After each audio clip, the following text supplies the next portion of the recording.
We are getting bombarded from every angle. Please, basketball, end. Heat, win or lose, I don't care. Just please end. He's that guy.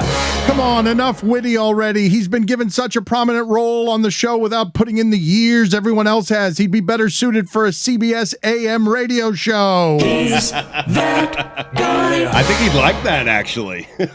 Have you put me on WCBS in the morning to give the morning headlines? A dream. Oh. Think I'm unsubscribing now because your content blows a new low, making fun of the president. You're all getting swollen heads, especially you, Dan. Later. Wish Mina Kimes was on more. He's that guy. Same. Yep.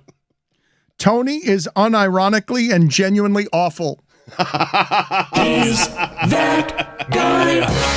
What the fuck is that supposed to mean? Speaking of, Tony told us during the break he has his top 5 operators from the elbow. Oh, wow. Oh, we'll get that in a second. That's exciting. Thank you for always being ready with elbow operators. With a top 5 elbow operators. Excellent. Bosch, Marcus Aldridge. We will have to find out together. You can't help yourself. I can't help You it. cannot help I was yourself. making my own list. And finally, KG. the Packers, Stugotz, you have them taking wide receiver Jermaine Johnson in your mock draft. Jermaine Johnson is a defensive end. Oh, whoops. You don't get the show. Stugotz is going to be covering the holy hell out of this draft. It is tonight. It is now 3 days. Congratulations, NFL. You are the spectacle you have always wanted to be. Whole bunch of people gathering around for a big event that none of us know really what it means. We don't know if our teams are any better, but the big moves around this, and this is a tribute to football that they can do this for 3 days. I do believe, because this draft is so weak, that the places you're looking are Deebo Samuel, are Baker Mayfield, are what's going to happen with some of these known entities. I just love the idea, though, that Baker Mayfield is playing for like the 18th quarterback chair in this quarterback circle, and he's the big news because football makes everything big. Yeah. Makes everything giant, and he would be, wherever it is that you rank your quarterbacks, he's the last. Him and Jimmy G are the two we're going to be talking about, right? Are they going to be traded? That would be good value, though, if you get Baker Mayfield, a number 1 overall pick 3 or 4 years ago, who was top 10 in QBR 2 years ago, went to the playoffs. If you get him for a 3rd or 4th round pick tonight, I think that's great value for a team. I do. I think the draft's going to be exciting, Dan. I don't think many people think that. Well, no, I think it's going to be exciting for the reasons you just laid out. Like, you have the potential of DK Metcalf getting traded, McLaurin getting traded. You have Jeff Saturday just said a thing. He just said a thing. Now, I don't know if Jeff Saturday is one of those draft guys or how informed he is, but he thinks that the Jets are going to trade for Deebo Samuel, and that is very exciting. I don't care who says it. Just someone say the thing that I want said. And Jeff Saturday said it. How about that? You preface that by saying, I don't know if he knows anything. I don't care. And okay, so Stugotz guy played in the league. Falling again into the trap of I want Le'Veon Bell. Like, didn't you guys already do this? You think, God almighty, Stugotz. Like, I want the guy that Chris Sims told me was the best wide receiver in football. I want the guy who was 3rd in the NFL in total yardage last year. Yes, I would like that guy, Dan. I am a fan of the Jets. I don't have guys like that on my team often. I understand, but your Jets are so much than a Deebo Samuel away. And to me, this is what this night is about, right? It's the silliness of this. Yes. Le'Veon Bell, you just did this. He was the best running back in football. He got to your organization. His career washed on the spot. Yeah. And you just want names. Yep. You're not close. You're the worst team in the division. No idea what I am. I don't know if I have a quarterback yet. I don't know that there are a lot of divisions where you will find a team lower in the pecking order among who you think can win the division with a reasonable chance. Seriously. Than the Jets at the bottom of that division. Earlier this week, Stugotz argued that he's done more for the Jets than any of the players on the roster presently, and it sounded ridiculous in the moment. But then I thought about it. He's right. Thank you. He is absolutely right. Yep. Name another Jet player active that had as much cultural impact as Stugotz did with this number off of the big game. Wherever you find your albums on every major streaming platform, Apple Music, Spotify, I give you Discordant Harmony #2 and B Sharp. I'm a fan of the Jets. I'm a fan of the Jets.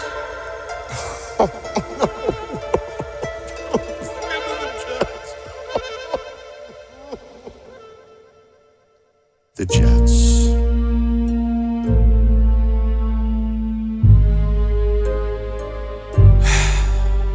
The Jets.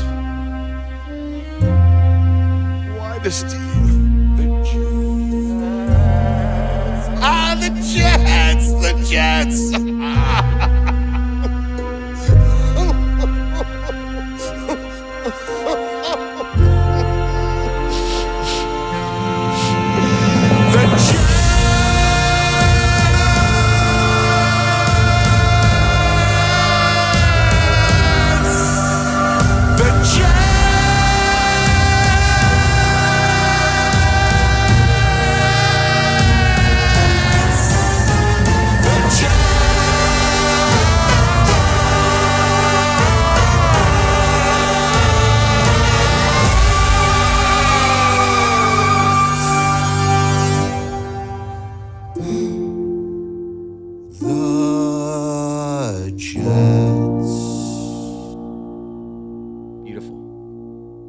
Really good. I've never heard that before. Where's that from?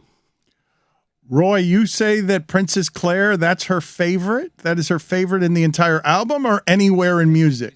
In the entire album. And unfortunately, this is going to lead her to being a Jets fan. And I hate you so goddamn much.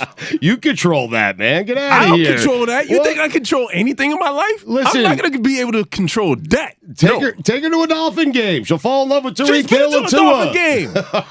Mike, the best musical Grammy winner, give the big game hope. We're going to go after this Grammy. We are actively trying to win a Grammy now. We're throwing our hat in the ring. Yes, I'm still courting active politicians to help us with our Grammy campaign.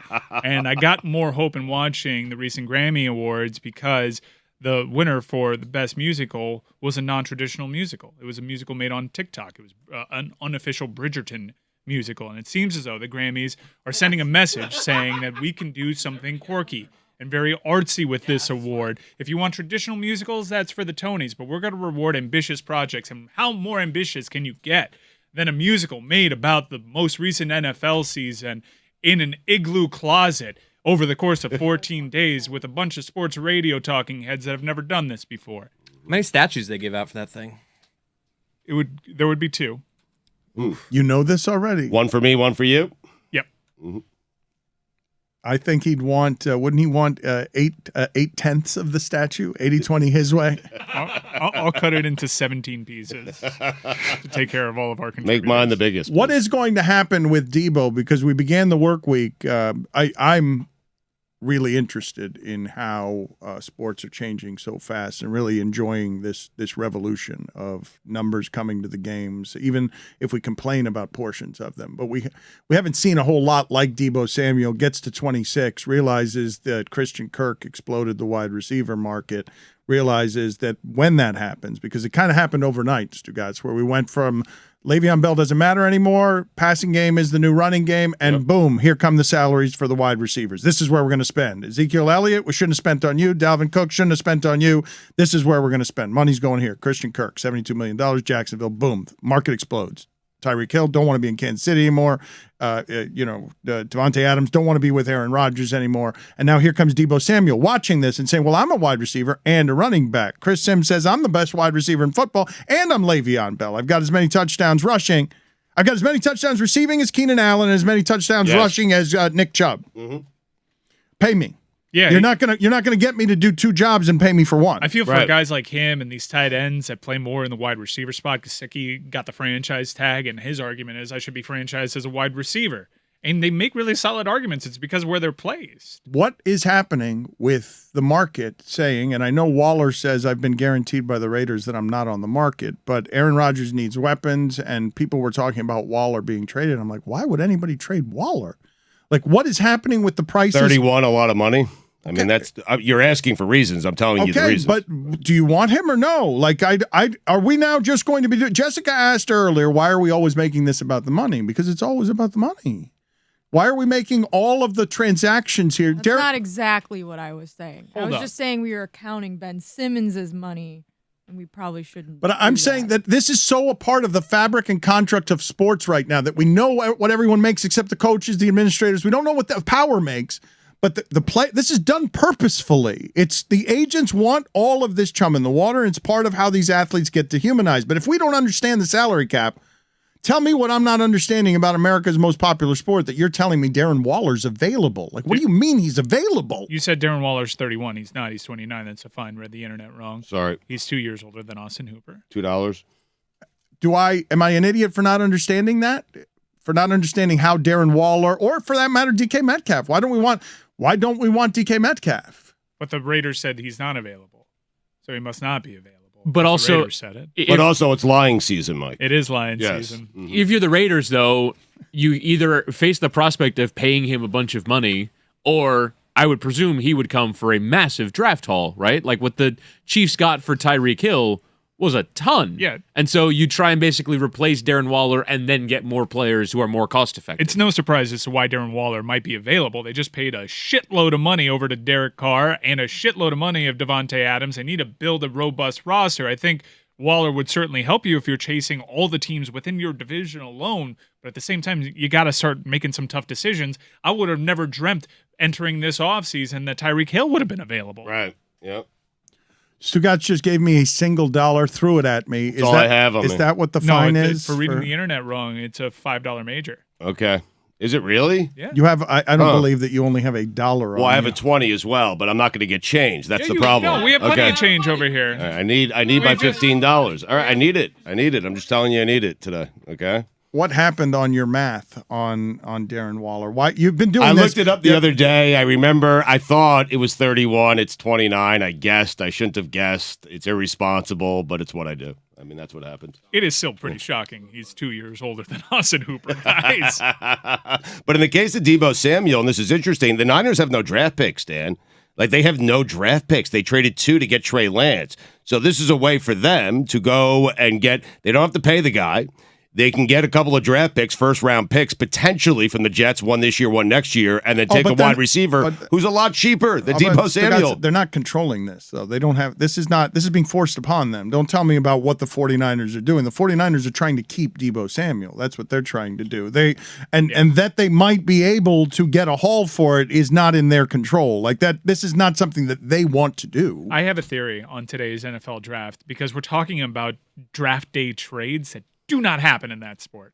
They happen in the NBA, but superstars do not get traded really on NFL It's draft how you day. make it a 3-day event, though, Mike. If you want this thing to really and actually get bigger, and I don't know how much they have help with what the marketing of these things is, right? Because they've let us into the draft room. They've grown this thing so giant. It's a made-for-television production covered by 2 networks. Millions and millions of dollars go into feeding, hey, please think about football right now.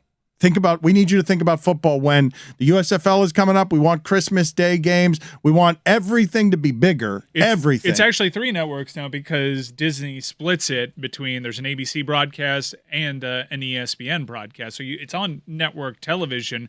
But my theory is that this is all manufactured talk because it's not realistic that all these big names get moved today. I think we're manufacturing that talk as media because there aren't really big-time quarterbacks available in this draft, and there really isn't all the mystery that is usually associated with big-name quarterback prospects. I know Tony's giving me them, and we'll get to your top 5 operators from the elbow in a moment.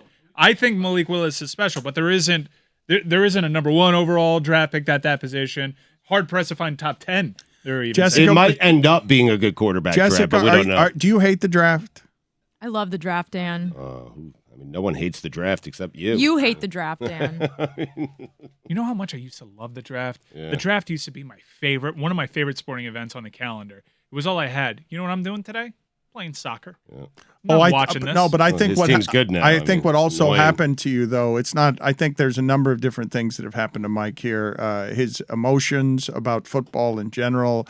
The Cleveland Browns are a scattershot mess. That draft that he is talking about as well is less interesting than most. But I also think that this is how one gets into adulthood when you get into adulthood as a sports fan, you start and parenthood. You have to start, just like people are deciding on streaming services now as the fight happens. You see sports spreading out all over the place. You can't keep track of the NBA games. A Marlins game is on the wrong channel. It's all TV fighting for TV, fighting for your TV eyes. As you become an adult, you're going to start streamlining the things that you can care about. And if you don't give me a draft that's interesting, that's gonna be out. Got a text yesterday. Hey, we need a keeper for Thursday. Looked at my schedule. Can I make that happen? NFL draft was on my schedule. Yeah, I can make that happen. So you're choosing soccer, not your kid. Yeah. Yeah, no, she's in bed by the time that I'm playing soccer, so it's all late good. game. Yeah, it's a night game. What You time? can't play during the day. Under the lights. How about that? Hot over here. Couple I had my lights. first Miami pickup game last night in the heat, Dan. I am feeling it today. The audacity to think that I was in shape enough to play soccer in the Miami Heat after not playing for 3 years. Jessica, though, you have no idea what's coming. This is not the Heat. The Heat is coming. This is nothing. This is I'm sick of July. hearing about the Heat, all of the different types of Heat. I will say, until June. Chris Whittingham, a brick wall at defense. That guy is a ball magnet. He blocks every shot. Can I ask you a question though? Because I happened to call Whittingham while you guys were playing soccer last night, and he said I'm on a scheduled substitution. Is he the one scheduling these substitutions? Like, I need to know. 100%. Yeah, He has it so list. organized. Like he makes a spreadsheet list and puts everyone's names for the substitutions. And when like your time's up, he blows his whistle and the sub comes out. Not surprising at It's all. ridiculous. And it's wonderful. Scheduled It's substitution. wonderful. It's so ridiculous. He knew about Dan. it at 1 in the He is afternoon. micromanaging everything, even his pickup games. Chris Cody, you are. That can't be true. Is that true? You don't Because believe it's me? not. Why would Okay, I I was lie? gonna say. Why would I lie? You want to believe me or Witty? It's your choice. But Whittingham is beaming right now because you have said he is a brick wall. Stugotz, I don't know. You couldn't have watched the late game. I felt bad again for Jokic last night because he's so special, like such a special, ridiculous player who always has claw marks on his arms. Like just He really does. He's always why? Because it's hard what he does, and he's being scratched by human beings, and he's just always. Nobody in the NBA has just blood always streaking down their arms, either fresh scars, old scars. They're just Draymond Green, I imagine, has sharp nails that he's trying to do that with. It's so funny because I didn't watch the game last night. You're right, but when I do watch the Nuggets, I find myself just feeling bad for that guy. And it's not, and it's just like, look, man, we can overcomplicate these things, but Aaron Gordon needs to be your fourth best player, not your second best player. They just erased him in the second half. Like he scored 15 points, had some rebounds, and then he was gone in the second half, and it was just Jokic. If Murray and Porter are there, Mike, right? He is the fourth best player. The plan is for him to be the fourth best. But no, that wasn't. Look, a lot of things go into winning, but I got frustrated for him last night. But one of the things that I just can't help but really enjoy, and it's not a way I've watched basketball before, honestly, watching Draymond Green defend Boogie Cousins.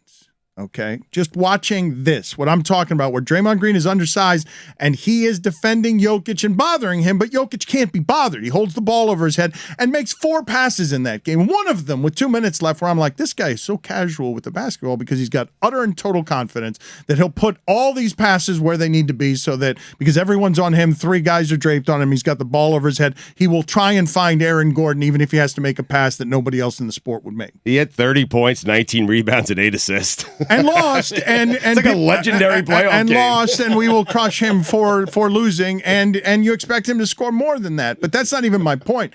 I'm watching Draymond Green defend him, and I'm like, how is he making this hard when he's this much smaller than Jokic? And then Boogie was dominating everybody. Boogie, I learned last night. Yeah. I was shocked.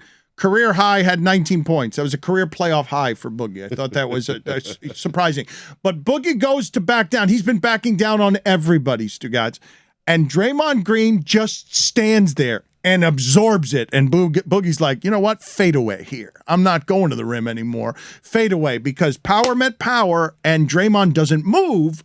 Everyone moves when Boogie backs down. Draymond doesn't move, and it's fade away, and that's Whittingham, I imagine, in soccer. I would say Witty's a better defender than Draymond, but Draymond's never going to make anyone sign a liability waiver before a pickup game like Witty did last night. He also showed up in full pads with a helmet on for a soccer game. I love him. He had shin guards and a helmet, and then he kept scheduling water breaks for everyone to make sure that we were hydrated. It was so weird. It's adorable. Whittingham, you were beaming a moment ago, and now she's gone right into the sauce soft spot Hey, he here. brought orange slices too. He I was- did none of these things. I just showed up to play a game of football. and was a master defender. Jesus. Oh, here we go. God. Here we go. Hold on a second. Chris Whittingham is a fancy lad. I want to get back to the soccer game, please. Maybe you guys can attack it on Mystery Crate. I want to hear more about this. I wanted to ask you guys if you saw the Rams production. They did something about draft day and Golden State Stugotz. I don't know if you've seen this, but the Warriors are now getting into media content, entertainment business, creating their own content. You see Draymond Green trying to stand something up over here with Colin Cowherd and LeBron James, Andre Iguodala. The business of branding is in full effect. And Rams production made a Hollywood quality video about the draft. This is the organization famous for bleep the picks, right?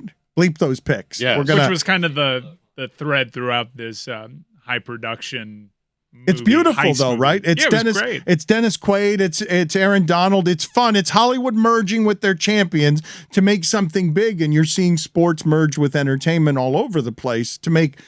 Who were the other famous people in that dude from Lost. No, it's that That dude from yeah, Lost. The dude with the long hair, but it's not quite shoulder length, slick back. And then there was Matthew Stafford was in it. They used actors. They used Hollywood and their champions, merged the two. People said, Stugotz, they tried football to work in Los Angeles a lot. It's never worked. Well, it works when you win a Super Bowl. Okay, I mean, it will work anywhere. But now look, now Stafford's in the commercials. Stafford, He's in a commercial that they produce themselves. career losers.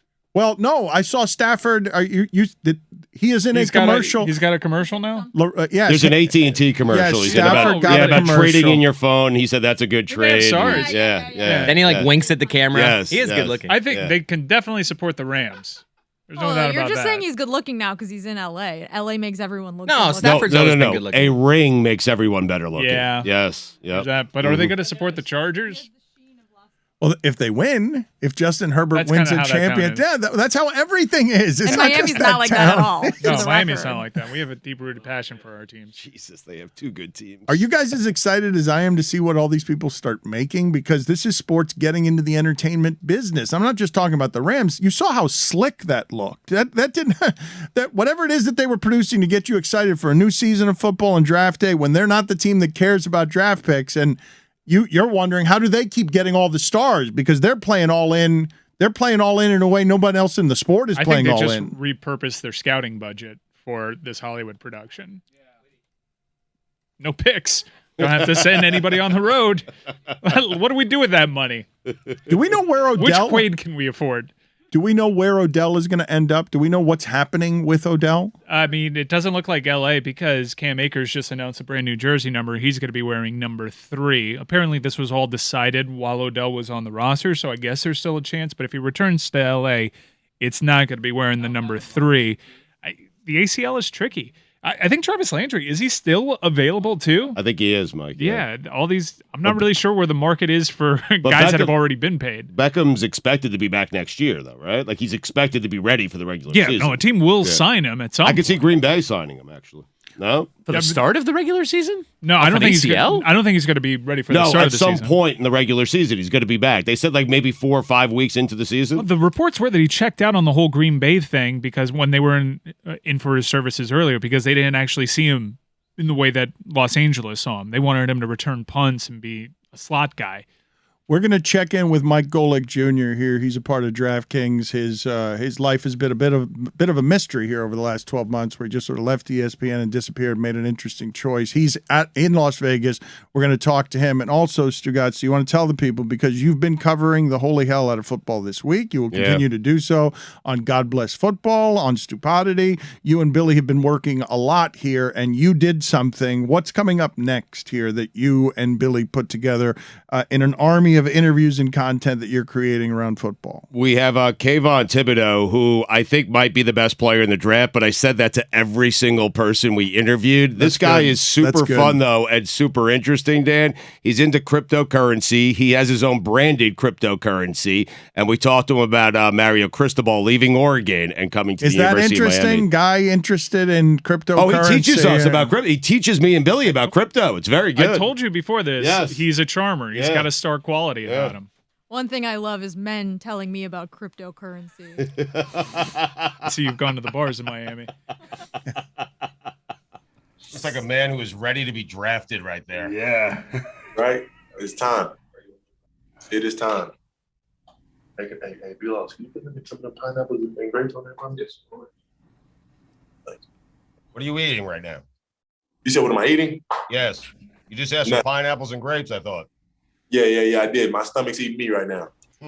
You got nerves? You don't have nerves. No, I don't have nerves. I'm just hungry. Oh, okay, good. It happens. Speaking of hungry, Mike Golick Sr. has entered the Zoom. Hey, what's going on? How we doing? How you doing? I'm doing well, man. I'm excited for you, this process. I did it 37 years ago.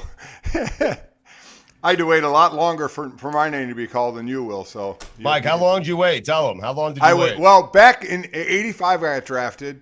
I got drafted in the 10th round when there were 12 rounds. And shit. Exactly.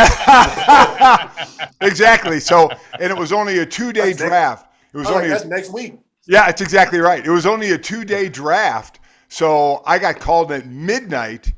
And my brother Bob, who was already in the NFL at that time, brought a bunch of beer for the draft. I drank a lot, went to sleep for a while, drank a little more, and then got called at midnight. And even the GM of the Oilers was like, okay, we drafted. I'm like, okay, cool, I'll see you tomorrow. And that was it. I mean, it was pretty anticlimactic for, Yeah, so you'll be. Make sure you clock in on time. Man, you're not kidding. Yeah, when you're a 10th rounder, it's a lot different than when I did last 9 years, so it went okay, but still, I mean, the beginning of it was tough. You'll have a lot less time to wait, which is very, very cool. A lot of smelly jock straps and overweight stuff. Yeah, boy, that's for sure. That is for sure. But congrats, man. It's title of my autobiography. Yes. It's a cool time for you, no doubt about it. So Mike waited 2 days. How long do you think you'll be waiting? I mean, you say it again. You said how long do you think you'll be waiting? I don't know, man. I'm excited. I'm excited. I don't want to put any chips out there. I just want to see what happens. I'm just you know what I mean? I'm like a kid on Christmas now. But Mike, this is a man who looks like he is ready to be drafted, ready to hug the commissioner. Is he not? I mean, look at him. He is ready to go. He looks like he's in the NFL already. I'm not gonna hug him, but we got a little handshake. We got a little handshake coming up. Oh, no, huh? Yeah. You know, it's COVID. It's COVID. You can't be hugging. Yeah. Oh, that's that's very conscientious of you. That's very, very good.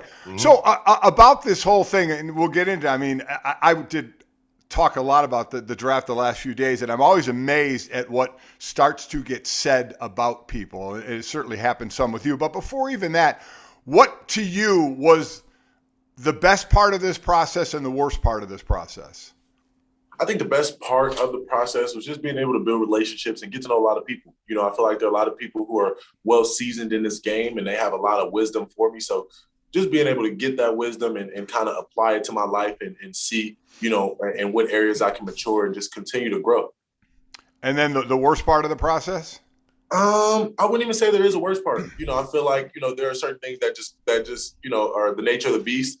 I would say, you know, the nonstop traveling, you know, and having to do the makeshift working out, that's probably the worst part. Just having to work out in hotels and do all of that when you have, you know, limited equipment and limited time. You know, what was the dumbest question asked of you at the combine? I think it would be, am I happy to be at the NFL Combine? Something of that, like, obviously it's a blessing to be here. I mean, I'm happy. I'm happier to be here than the guy who's not here. So that's the positive attitude to take. But I certainly talked to a few players who have gone to combines over the years, and they said it's almost like a test of your, not only your physical skills, but your mental skills, for as much as they have you up and doing things for the time that you're there. Is that true? I would say for me, people. So wait, what was the question again? I'm sorry. Yeah, whether it was kind of a lot mentally as well as physically, because they keep you going. I would say it was super vigorous when it comes to the mental aspect of it. Just from waking up in the morning, guys coming from the West Coast to the East Coast, jet lag, and then having to perform at 6 a.m. and you're up in the morning and you don't go to sleep till you got to work out at midnight. Yeah, it was super tough. Kayvon Thibodeaux is with us. Have you dreamt at all about the historic green and white colors of the New York Jets? Just He's a Jets fan. Come on, man! You gotta manifest it. I've been hearing the Jets fans have been manifesting it. So for me, man, I'm just blessed. You don't even know. Like now, I'm at this point of peace where I'm just gonna be happy to go anywhere. But like I said, if you're a big fan, you gotta manifest it. I think right now he's manifested the red and white colors of Old Spice. Yes. That's who we hear on behalf of, and he has a ton of jerseys in Old Spice behind him. That is well done. Exactly. That's how you do it. Yeah, what are you doing with Old Spice? With Old Spice. What are you doing with them? Oh, so Old Spice dropped the School of Swagger, and it's a program with Walmart, and the whole mission, right, is to empower, educate, and instill confidence in underprivileged youth, right? So we're using obvious Old Spice products to create confidence for kids in schools, and the whole mission is to get more kids into school, get more kids to graduate, and get more kids the resources and the support that they need. That's very cool. So you have the Old Spice Sweat Defense dry spray, which I love the dry spray because it doesn't stain your shirt. But I'm wondering, how many sprays do you go with? Like, how many sprays for you? Hmm? How many sprays? I think I'm a 1, 2. I think I'm a 4 guy. I think that's the way you have to do it, right? I'm like a 3.5. Gotta be 4, yeah. But you go one arm, second arm, and then back to the first arm if you feel like you didn't do the first arm enough. Let it marinate. Yes. You coat it all on top. It's not the same. See, I let it drift onto my chest a little bit as well. Just kind of get it everywhere. Just not only for the protection, but for the nice smell as well.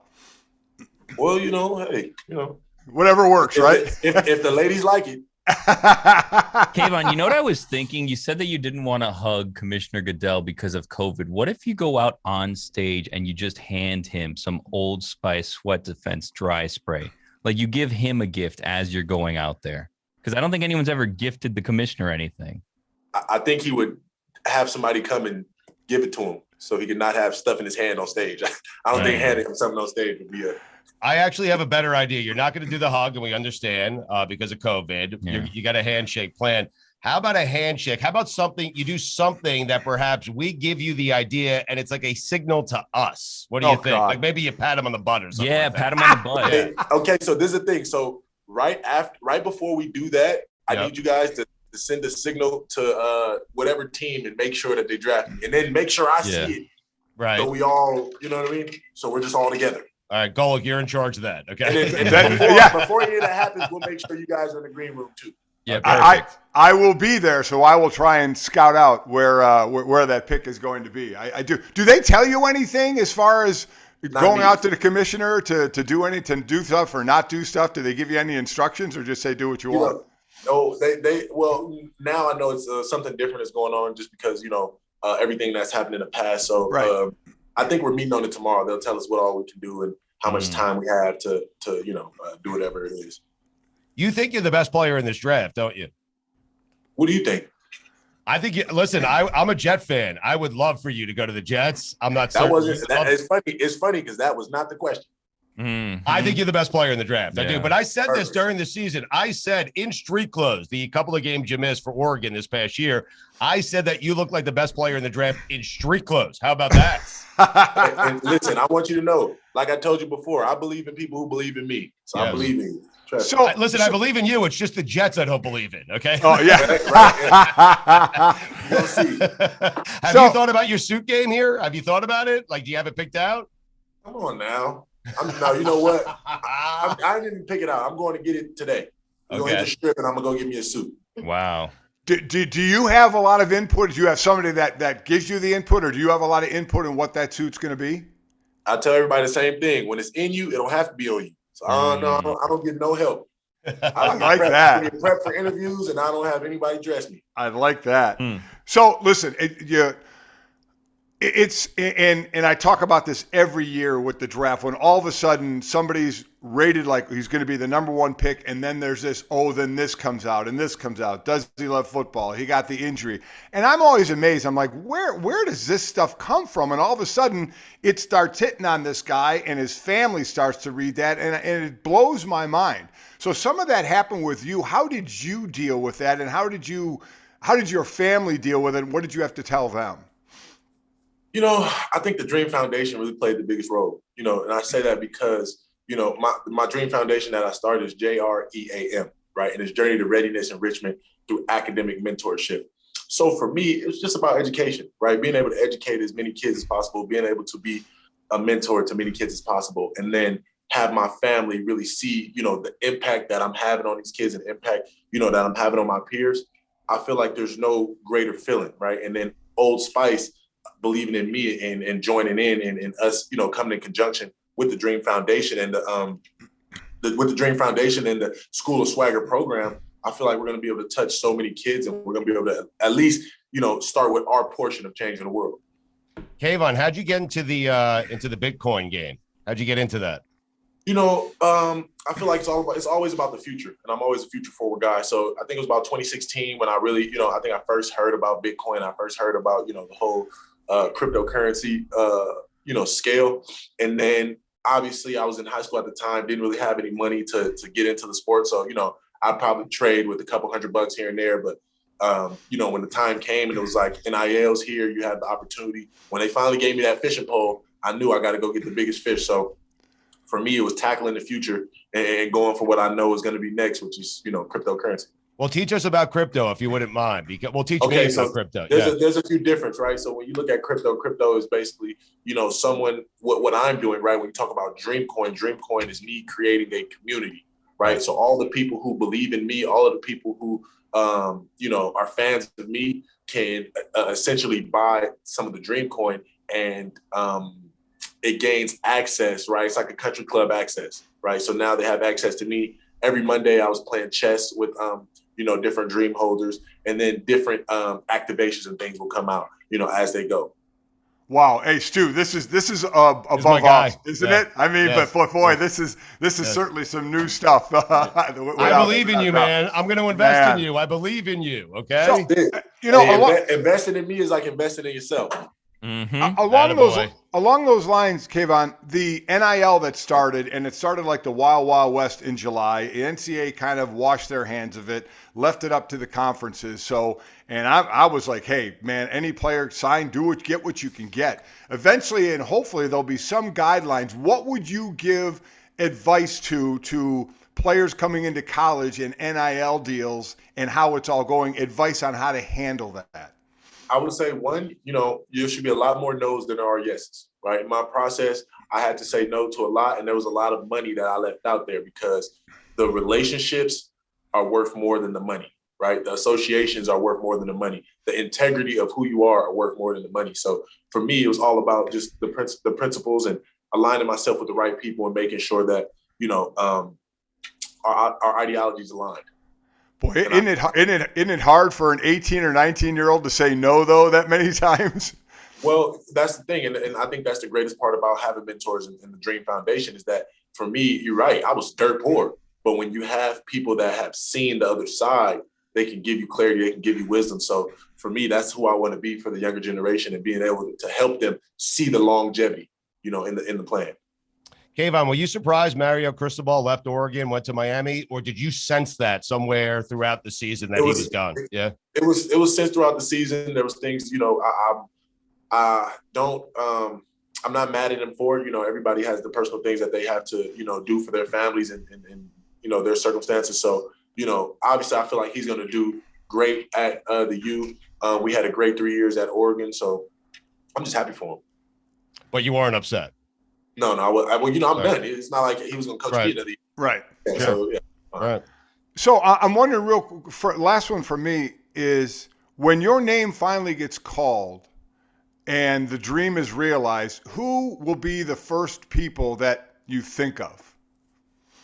the people next to me, my mom, my dad, my grandma, my best friend Zeke, my like family, everybody. I mean, it's just gonna be that moment of like surrealness, you know.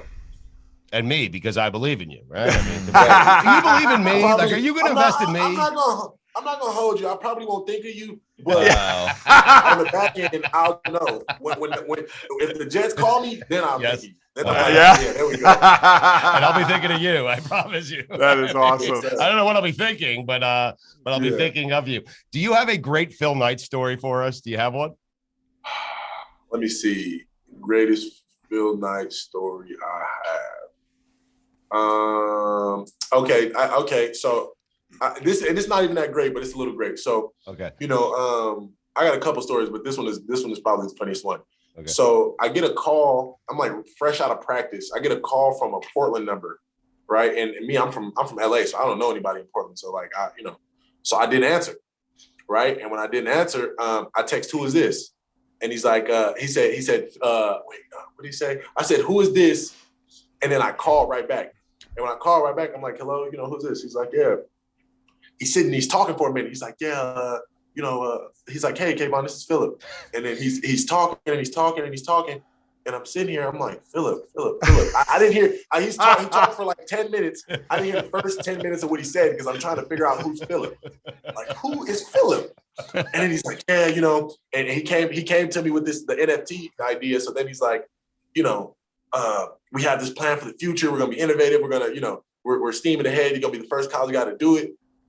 He had all these big dreams. I'm like, wait, Uncle Phil, is this Phil Knight? At the moment, like, oh, okay, all right. It was dope, just noticing that he called me and, it was right when NIL happened. So it was just great momentum. It was great timing. And, it was great guy. He actually texted me this morning, which is really dope too.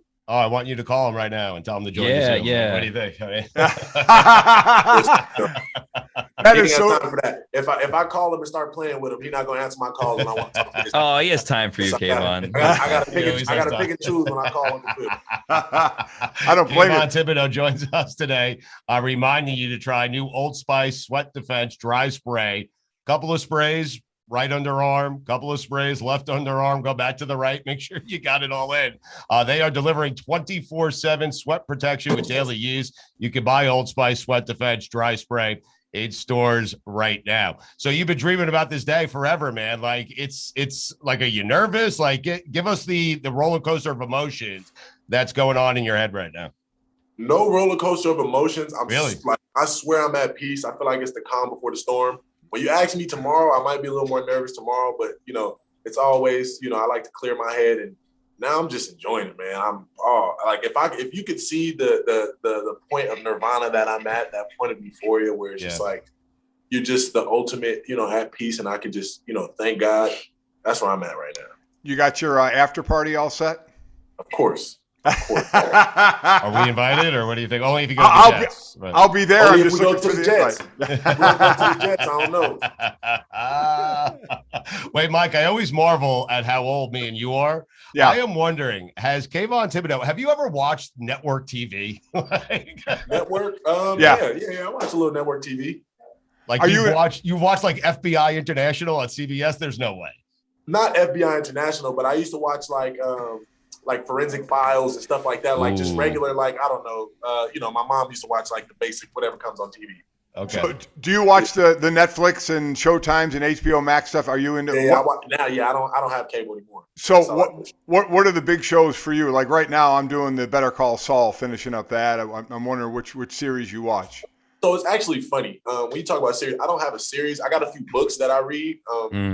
That are pretty good. The first one is the 7 Daily Habits of Highly Efficient People. It's kind of like a memoir of like, the greatest people from like Michael Phelps to Obama to Serena Williams and stuff like that. And then on the other side, you got the Way of the Superior Man. And it's just, talks about how to, just go through your emotions and how to deal with them, right? How to visualize stuff and how to see what's going on in your life and basically pinpoint, what it is. Stu, he's way better than us. Yeah, he's way cooler than us. Oh my gosh. No, he's way younger than us. He's way better looking than us. I read Twitter. Listen, and that's why And that's why I'm here with Old Spice, to build that confidence for you guys. Let me tell you what, you got this part of the game down, my friend. Well done. Good. You Well are. I done. so badly want the Jets to draft you. Yeah. I really do. Nice slap on the butt for old Raj. Yeah. A little slap on the butt for Raj. What do you think? Come on. They say the best view of New York is from New Jersey.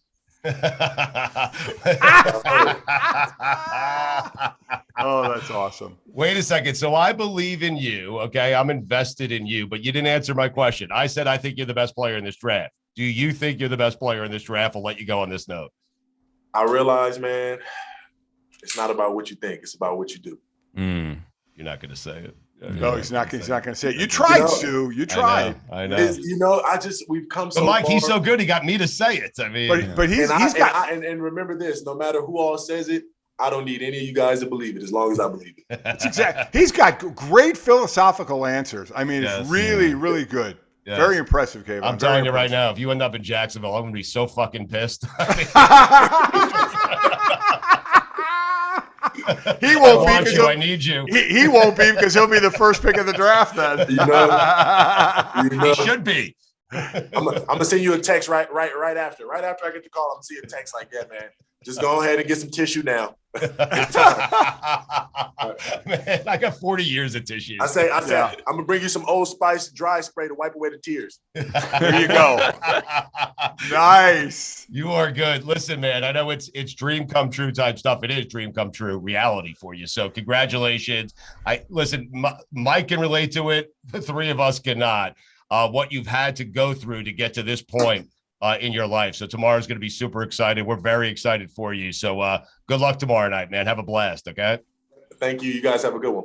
All right, man. Congrats. See you. All right. We'll see you in Jersey.